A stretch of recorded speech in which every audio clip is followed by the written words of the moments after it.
ఇంతకుముందు 10 సంవత్సరాలుగా పరిపాలన చేశాను. ఒక 2 టర్మ్లు సర్పంచ్గా, 1 టర్మ్ ఎంపీటీసీగా చేశాను. అభివృద్ధి చేశాను. నిర్మల్ పురస్కార్ అవార్డు కూడా తీసుకున్నాను. ఇప్పుడు రేవంత్ రెడ్డి నాయకత్వంలో సంక్షేమ పథకాలు ప్రజలకు అందుతున్నాయి.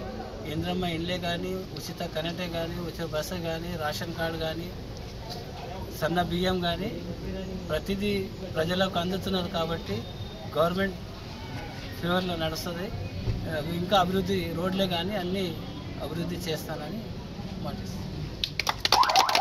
చాలా సంక్షేమ పథకాలు, గ్రామీణ అభివృద్ధిలో చాలా రోడ్లు కానీ ఇంకా చాలా పనులు చేయడం జరుగుతుంది.